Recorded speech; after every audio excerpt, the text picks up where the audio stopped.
السلام علیکم ورحمۃ اللہ۔ ترجمہ تفسیر القرآن الکریم، سبق نمبر 362، سورہ التوبہ، آیت 46 تا 48، پارہ نمبر 10۔ اعوذ باللہ من الشیطان الرجیم۔ وَلَوْ أَرَادُوا الْخُرُوجَ لَأَعَدُّوا لَهُ عُدَّةً وَلَكِنْ كَرِهَ اللَّهُ انبِعَاثَهُمْ فَثَبَّتَهُمْ وَقِيلَ اقْعُدُوا مَعَ الْقَاعِدِينَ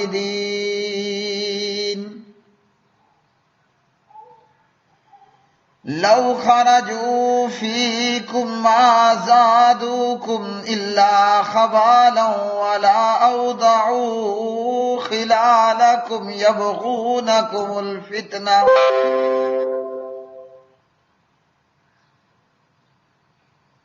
وَفِيكُمْ سَمَّاعُونَ لَهُمْ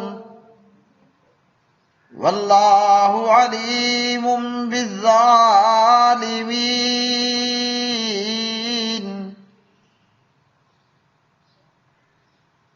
لَقَدِ ابْتَغَوُا الْفِتْنَةَ مِنْ قَبْلُ وَقَلَّبُوا لَكَ الْأُمُورَ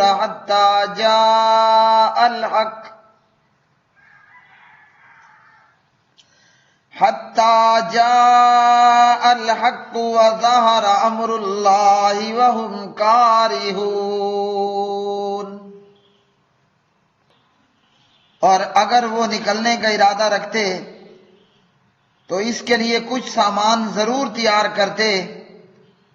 اور لیکن اللہ تعالیٰ نے ان کا اٹھنا ناپسند کیا تو انہیں روک دیا اور کہہ دیا کہ بیٹھنے والوں کے ساتھ بیٹھے رہو، اور اگر وہ تم میں نکلتے تو خرابی کے سوا تم میں کسی چیز کا اضافہ نہ کرتے، اور ضرور تمہارے درمیان دوڑاتے یعنی گھوڑے، اس حال میں کہ تم میں فتنہ تلاش کرتے، اور تم میں کچھ ان کی باتیں کان لگا کر سننے والے ہیں، اور اللہ تعالیٰ ظالموں کو خوب جاننے والا ہے۔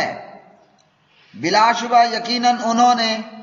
اس سے پہلے فتنہ ڈالنا چاہا اور تیرے لیے کئی معاملات الٹ پلٹ کیے، یہاں تک کہ حق آ گیا اور اللہ تعالیٰ کا حکم غالب ہو گیا، حالانکہ وہ ناپسند کرنے والے تھے۔ ولو، اور اگر ارادو، وہ ارادہ کرتے یعنی منافق، الخروج، نکلنے کا، لَأَعَدُّوا، تو ضرور تیار کرتے، لہو، اس کے لیے، عدتاً، کچھ سامان، ولیکن، اور لیکن، کارہ اللہ، ناپسند کیا اللہ تعالی نے، انبعاثہم، ان کے اٹھنے کو، فثبتہم، لہذا اس نے سست کر دیا ان کو، وکیلا، اور کہہ دیا، اقعدوا، تم بیٹھے رہو، مع القاعدین، بیٹھنے والوں کے ساتھ۔ لو، اگر خرجوا، وہ نکلتے، فیکم، تم میں، ما زادوکم، تو نہ وہ زیادہ کرتے تمہارے لیے، الا، مگر، خبالاً، خرابی، ولا اوزعوا، اور البتہ وہ دوڑاتے، خلالکم، تمہارے درمیان، ینبغونکم، تلاش کرتے ہوئے تمہارے اندر، الفتنۃ، فتنہ، وفیکم، اور تم میں، سماعون، جو بہت سنتے ہیں، لہم، ان کے لیے، واللہ، اور اللہ تعالی، علیم، خوب جاننے والا ہے، بالظالمین، ظالموں کو۔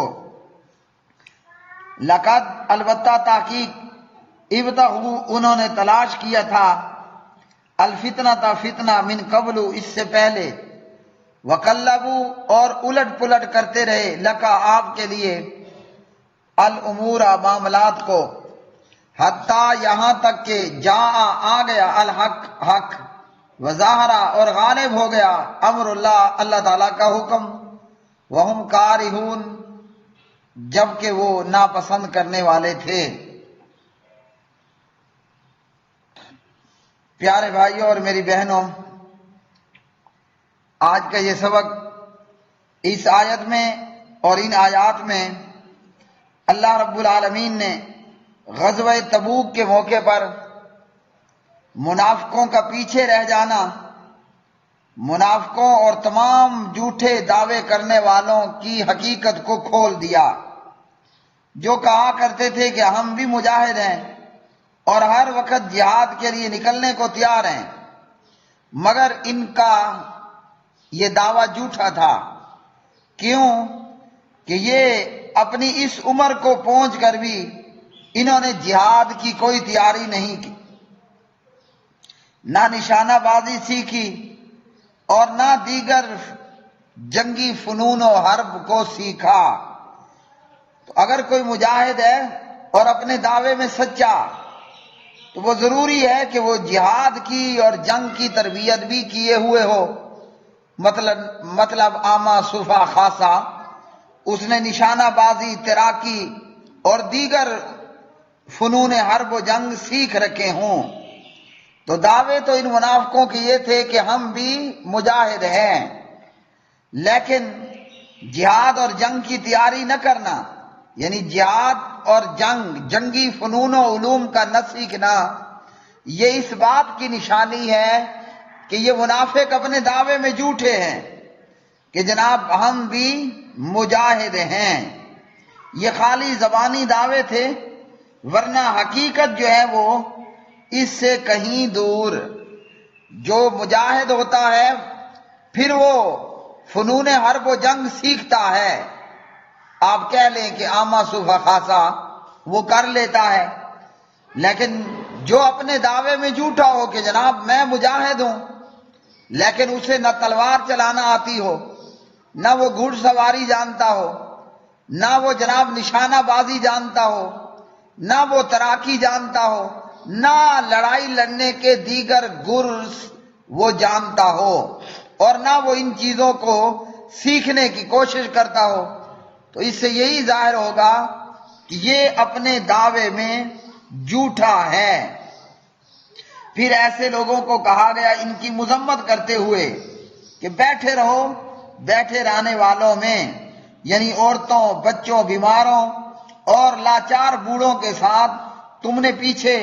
میدان جہاد کو چھوڑ کر بیٹھے رہنا پسند کیا، تو بیٹھے ہی رہو۔ اور پھر فرمایا اللہ رب العالمین نے اگر یہ جہاد کے لیے چل بھی پڑتے تو ضرور مسلمانوں میں خرابی کرتے، مسلمانوں میں پھوٹ ڈالنے کی کوشش کرتے اور آپس میں مجاہدوں کو لڑانے کی کوشش کرتے، کبھی کسی کی چغلی تو کبھی کسی کی چغلی کرتے، مطلب بجائے آبادی کے خرابی کرتے اور تخریب کاری کرتے اور مجاہدوں اور مسلمانوں کے حوصلوں کو پست کرنے اور آپس میں بگاڑ اور فساد ڈالنے ہی کی کوشش کرتے۔ پھر فرمایا اللہ رب العالمین نے کہ کچھ لوگ ایسے بھی ہیں جو ان کی باتیں کان لگا کر سنتے ہیں، یعنی بعض لوگ ان منافقوں کے متعلق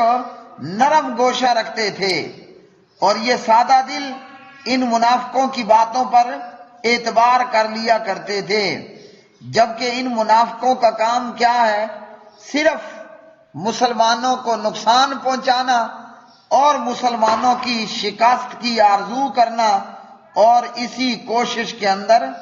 لگاتار رہنا۔ اور انہوں نے اس سے پہلے بھی فتنے ڈالنے کی کوششیں کی، یعنی ہر وقت ان منافقوں کا معاملہ یہی رہا کہ ان کا مقصد خرابی ہی پیدا کرنا اور مسلمانوں کو نقصان پہنچانے کے درپے رہنا۔ تو ان لوگوں نے اسلام کے خلاف بھی، مسلمانوں کے خلاف بھی اور پیغمبر اسلام کے خلاف بھی مختلف سوچی سمجھی سازشوں کو جنم دیا،